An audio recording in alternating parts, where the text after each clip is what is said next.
তীব্র সংকট দেখা দিয়েছে। বাজারে ইলিশের দাম বেড়েছে কেজিতে 100 থেকে 150 টাকা পর্যন্ত। এদিকে দেশি এবং চাষের মাছের দামও বাড়তি দাম রয়েছে বাজারগুলোতে। এদিকে মানিকগঞ্জে সবজির সরবরাহ স্বাভাবিক থাকলেও বেড়েছে বেগুন, লেবু এবং শসার দাম।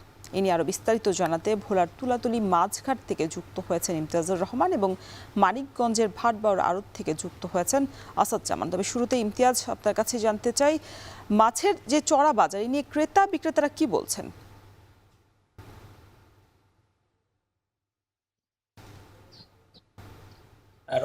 রওশন, ইলিশের জেলা ভোলা, কিন্তু ইলিশের জেলা ভোলা হলো মেঘনা তেঁতুলিয়ায় এই গেল মৌসুম জোয়ারের প্রথম থেকে এখন পর্যন্ত বড় ইলিশের একরকম সংকট রয়েছে। ভোলার মাছ বাজারে বড় ইলিশ নেই বললেই চলে। আমি রয়েছে ভোলার তুলাতুলি মাছঘাটে। এই ঘাটে সকাল থেকে রয়েছে, কিন্তু এখন পর্যন্ত বড় কোনো ইলিশ, বিশেষ করে 1 কেজি ওজনের কোনো ইলিশ কিন্তু ঘাটে উঠতে আমরা দেখিনি। আমি আমার পিছনেই দেখতে পাচ্ছেন বেশ কিছু নৌকা রয়েছে। এগুলো রাতভর ভোলার মেঘনা নদীতে জাল ফেলেছে, কিন্তু জাল ফেলা সকালবেলা ঘাটে এসে এখন পর্যন্ত তাদের জালে কোনো বড় ইলিশ কিন্তু চোখে পড়েনি। সবকিছুই কিন্তু জাটকা সাইজের, বিশেষ করে ঝাটকা থেকে কিছু সংখ্যক হালকা বিশেষ করে 500 থেকে 600 গ্রাম সাইজের ইলিশ কিন্তু পড়েছে। এতে করে কিন্তু বড় ইলিশ না থাকায় ছোট ইলিশের দামও কিন্তু আকাশ ছোঁয়া দামে বিক্রি হচ্ছে। বিশেষ করে রমজান চলমান, রমজানের সময় সকল বিশেষ করে খুচরা ক্রেতারা ভোলার এই যে মেঘনা নদীর পাড়ে যে সকল ঘাটগুলো রয়েছে সেই ঘাটগুলোতে মাছ কিনতে এসছে, কিন্তু বড় ইলিশ না থাকায় ছোট ইলিশ আকাশ ছোঁয়া দামে কিনতে হচ্ছে। বিশেষ করে আজকে এই ঘাটে 1 কেজি ওজনের ইলিশ মাছ বিক্রি হচ্ছে 2800 থেকে 3000 টাকা কেজি দরে। এছাড়াও 700 থেকে 800 গ্রামের যে ইলিশ রয়েছে তা বিক্রি হচ্ছে 2500 থেকে 2600 টাকা কেজি দরে। শুধু যে ইলিশ মাছের দাম আকাশ ছোঁয়া তা কিন্তু নয়, নদীর যে সকল মাছ রয়েছে পোয়া, রিটা, বেলে, বাটা, এই মাছের দামও কিন্তু বিশেষ করে কেজি প্রতি 100 থেকে 150 টাকা সাধারণের তুলনায় এখন রমজান উপলক্ষে বেশি বলেও কিন্তু সাধারণ ক্রেতারা বলছে এই ঘাটগুলোতে বিক্রি হচ্ছে। বিশেষ করে আমি মাছের ব্যবসায়ীদের সাথে কথা বলেছিলাম, জেলেদের সাথে কথা বলেছিলাম। তারা বলছে তারা নদীতে যে সকল তেল এবং জ্বালানি নিয়ে যাচ্ছে সেই নদীতে জাল ফেরেও সেই তেল এবং জ্বালানির টাকা না উঠায় এই মাছের যে সংখ্যক অল্প পরিমাণ মাছ পাচ্ছে সেই মাছের দাম আকাশ ছোঁয়া দামে বৃদ্ধি পাচ্ছে। শুধু যে এই নদীর মাছের দাম আকাশ ছোঁয়া তা কিন্তু নয়, চাষের মাছের দামও কিন্তু তুলনামূলকভাবে বৃদ্ধি পাওয়ার কথাও কিন্তু আমরা দেখতে পেয়েছি। বিশেষ করে ভোলার যেই মাছ বাজারগুলো রয়েছে সেখানেও কিন্তু চাষের মাছ কেজি প্রতি 50 থেকে 100 টাকা পর্যন্ত বৃদ্ধি পেতে বলে আমি দেখেছি। তো এই ছিল আমার কাছে ভোলার মাছ বাজার থেকে সর্বোচ্চ তথ্য। রওশন, এবার আমরা একটু বাজার পরিস্থিতি জানতে চাই। মানিকগঞ্জ থেকে যুক্ত হয়েছেন আসাদ জামান। আসাদ, জানাবেন যে রমজানকে কেন্দ্র করে যে বাড়তি দামে বিক্রি হচ্ছে সবজি, সেখানে বাজার মনিটরিং এর কোনো চিত্র আপনার চোখে পড়েছে কিনা?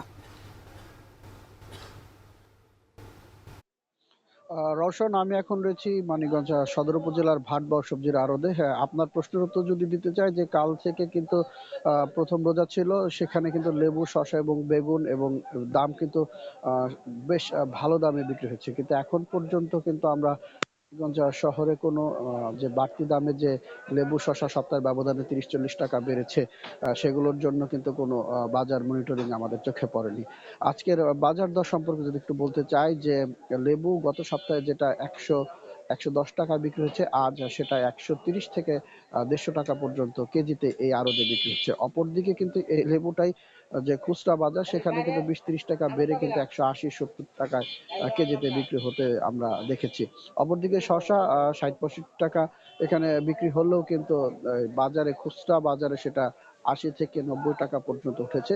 আর যে বেগুন, বেগুনের চাহিদা কিছুদিন আগেও কম ছিল, 10 টাকা, 12 টাকা, 15 টাকা কেজি ছিল, সেটা কিন্তু আজ এখানে বিক্রি হতে 45 থেকে 50 টাকা। অপরদিকে সেই বেগুনটাই কিন্তু খুচরা বাজারে বিক্রি হতে দেখেছি যে 80 থেকে 75 বা 90 টাকা পর্যন্ত উঠেছে। আর সপ্তাহ ব্যবধানে কিন্তু কাঁচা মরিচের দাম 110 টাকা থাকলেও সেটা কিন্তু এখন আজ 20 টাকা বেড়ে কিন্তু 130 টাকায় বিক্রি হচ্ছে। শুধুমাত্র এই 4টা সবজির দামই কিন্তু বেড়েছে। অপরদিকে সিম বিক্রি হচ্ছে 25 টাকা কেজি, কপি 15 থেকে 16 টাকা, টমেটো 35 থেকে 40 টাকা, গাজর বিক্রি হচ্ছে 20 টাকা এবং দেশি যে লাউ সেটা কিন্তু আকার এবং মান ভেদে 30 থেকে 35 টাকা বিক্রি হতে দেখেছি। এছাড়া আমরা কথা বলেছি এখানকার পাইকারদের সাথে, মূলত সব সবজির সরবরাহই কিন্তু স্বাভাবিক রয়েছে, কিন্তু লেবু, শসা এবং বেগুন এর চাহিদা বেড়ে যাওয়ার কারণে কিন্তু এই তাদেরই বেশি দামে কিনতে হচ্ছে, যার কারণে কিন্তু বেশি দামে বিক্রি করতে হচ্ছে। তো রওশন, এই ছিল আমার কাছে সবজি বাজার থেকে সবশেষ সংবাদ।